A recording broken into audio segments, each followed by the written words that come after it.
Travel this land to the Rocky Mountains, travel this land to the prairies wide. Travel this land to the Great Lakes shine, and travel this land side by side. It's time to travel this land with Canada's Balladeer, Whiz Bryant. On today's program, Whiz takes us on a journey through Canada's fabled Northwest Passage with the story of the Arctic voyage of John Franklin. It may be hard for us to imagine today, but the search for a sea route across the north, from the Atlantic to the Pacific, was a major obsession with European mariners for several hundred years. It has come to be known as the Northwest Passage. If you get out a map and look at Canada's Arctic region, look at the place names on the islands and the waterways, you'll be amazed at how many are named after early Arctic maritime explorers. There's Frobisher Bay, there's Davis Strait, Baffin Island. All of these and more are the names of Arctic explorers. The most fascinating story associated with the search for the Northwest Passage would have to be the Arctic voyage of Sir John Franklin. We are the men of Sir John Franklin, noble men of the Queen's Navy, searching for the Northwest Passage, follow the tide to the polar sea. Good ships Erebus and Terror, Captain Crozier, James, 130 of the Royal Navy, let history record our names. Like the seabird we will fly across the lonely Arctic sky. Like the north wind we will cry, where the bones of brave men lie. Franklin was a Navy veteran who fought in the Napoleonic Wars. He was with Lord Nelson at Trafalgar, which is one of the greatest sea battles in British history. Franklin had long been obsessed with discovering the Northwest Passage. He made 2 trips into the Arctic by overland routes, and by 1845 he was ready to attempt a sea voyage across the Arctic Ocean. In 1845, Franklin was already 60 years old, and I'm sure there were those in the British Admiralty who felt that he was too old for such an arduous undertaking. He was very confident of success, and he was able to convince the British government that he was the best man for the job. Well, he certainly had the experience and the credentials. Franklin studied the existing Arctic maps and determined that his expedition would be the one to finally find the passage.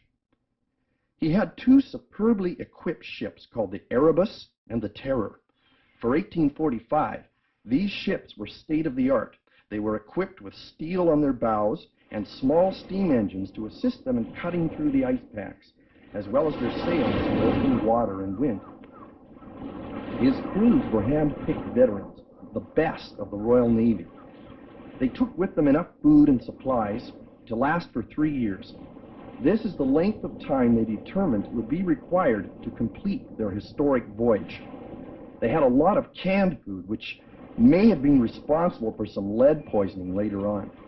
They set sail with the best scientific and technological equipment and knowledge of their time, as well as their military training and Navy experience. Of course, there were no women on the ships at this time. The wives and lovers were left at home to await their hero's return. We left the Atlantic coast of Greenland, heading for the Pacific side. Cut our way to Baffin Bay, our lovers' prayers, they were our guides. Hear the song of the Kraken ice flow, wait for the waters to run free. Spend 3 years with an Arctic lady, searching for the Western Sea. Made it to Prince William Island, Lancaster Sound we left behind. The Beaufort Sea, a while laughing, we'll try damn hard to keep our mind. James Reedy is a good ice master, he says the Drake is sure to yield. But oh my God, how it's growing colder, no soldier can desert this field. Like the seabird we would fly across the lonely Arctic sky. Like the north wind we would cry,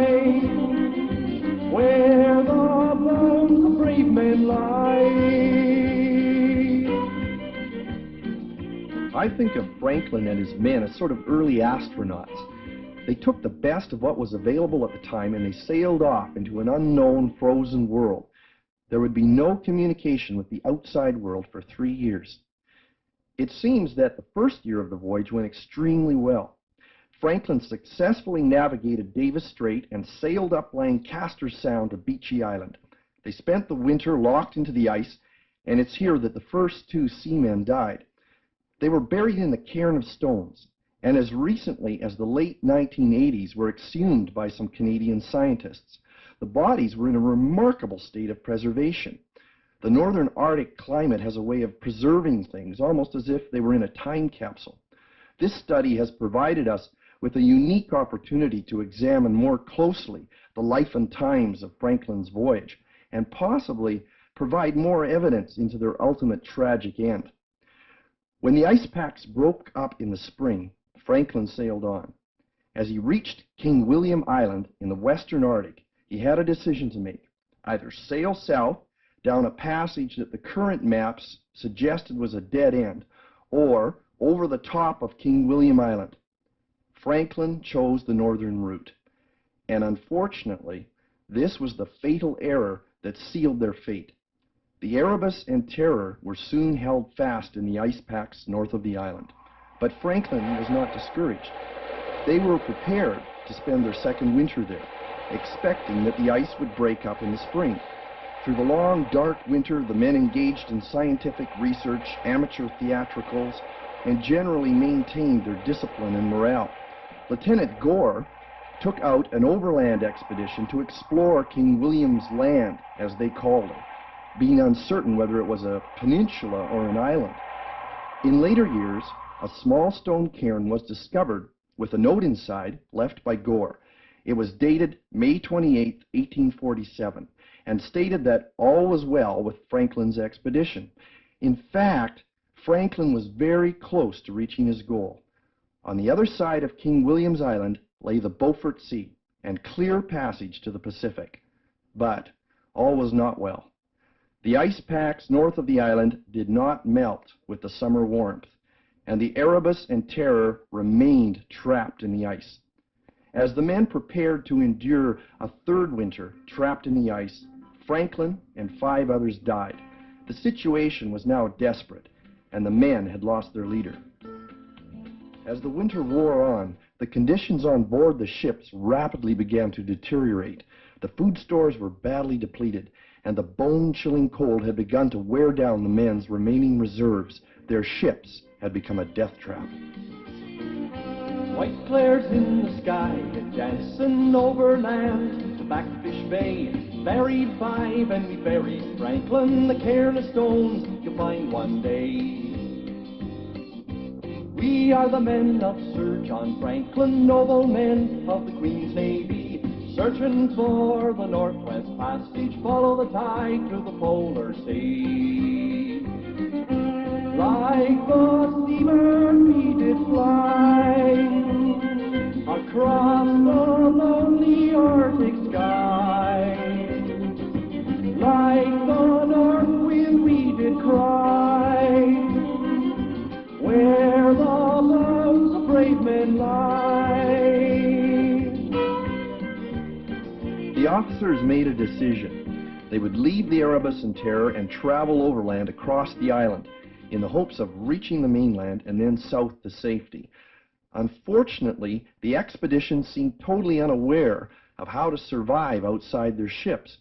They had learned nothing from the Inuit, the native peoples of the Arctic, neither how to build ice houses, hunt the seals and walrus for food and clothing, or any of the other skills which would have most likely saved their lives. Instead, they left the ships with 2 heavy wooden sledges filled with their remaining supplies and began to pull them by ropes across the Arctic ice. Search parties in later years heard stories from the Inuit about these last desperate days of Franklin's expedition. Stories of the men dropping in their tracks one at a time as they pulled the sledges. Some of them did reach the mainland at Backfish Bay. Searchers later discovered numerous skeletons there, and there was some evidence that in their last desperate acts, the men had resorted to cannibalism. Thus ended the tragic Arctic voyage of Sir John Franklin. Ironically, it was his failure to complete the trip through the passage that brought about its discovery by Captain McClure, who entered the passage from the Pacific side in search of Franklin. In 1940, Captain Larson in the RCMP ship the St. Roch was the first mariner to complete a maritime voyage of the Northwest Passage. He sailed from Vancouver up Bering Strait, across the Arctic, and down to Newfoundland. Then he turned around and sailed back the way he came, completing the passage both ways. The St. Roch can be seen today in Vancouver. It is a small craft compared to the ships Franklin's men sailed to their doom back in the fateful year of 1845. It is easy to think of Franklin's expedition as a failure, but in fact, it was perhaps a tragic but ultimately heroic step in pushing back the frontiers of yet undiscovered worlds. We'll try damn hard to keep our minds. James Reedy is a good ice master. He says the strait is sure to yield, but oh my God, how it's growing colder. No soldier can desert this field. Like the seabird we would fly across the lonely Arctic sky. Like the north wind we would cry, where the bones of brave men lie.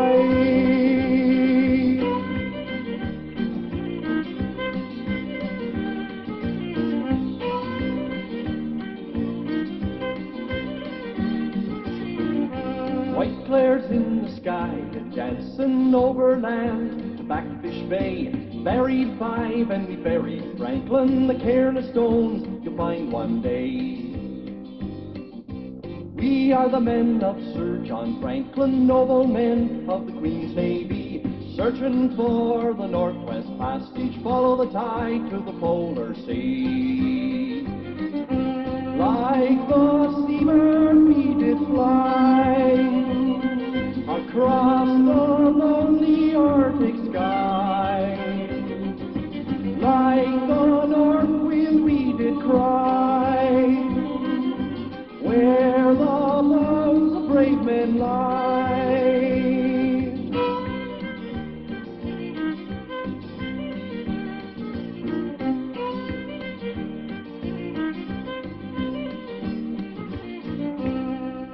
Travel this land to Baffin's Island, travel this land to Hudson's Bay. You've been traveling this land with Canada's singing storyteller, Whiz Bryant. Please feel free to write to us with your comments. We'd be delighted to hear from you. Thank you for listening, and join us again next time for another fascinating Canadian tale and story and song as we continue to travel this land. And travel this land.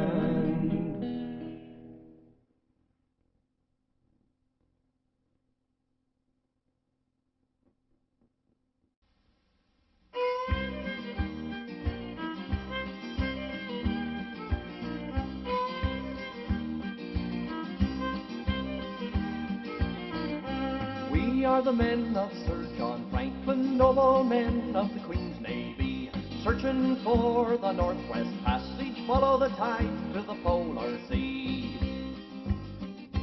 Good ships Erebus and Terror, Captain Crozier, James Fitzjames, 130 of the Royal Navy, let history record our names.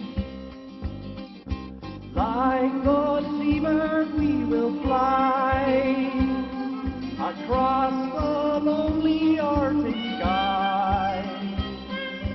Like the north wind we will cry, where the bones of brave men lie.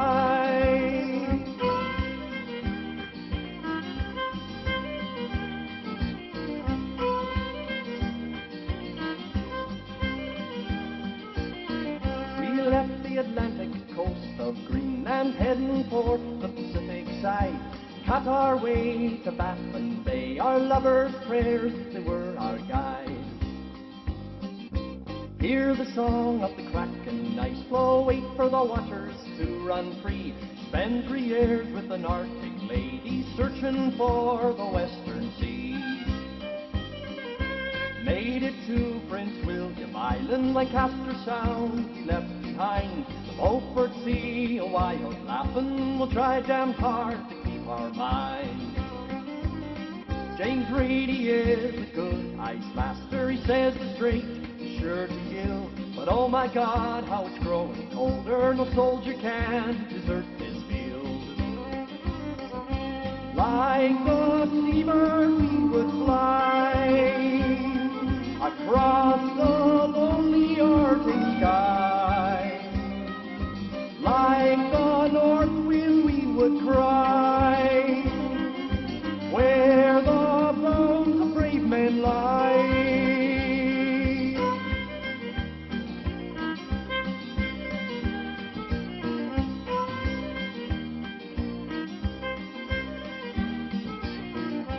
White flares in the sky, dancing over land to Backfish Bay.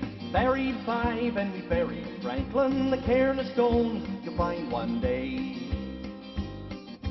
We are the men of Sir John Franklin, noble men of the Queen's Navy, searching for the Northwest Passage, follow the tide to the Polar Sea. Like the seabird we did fly across the lonely Arctic sky.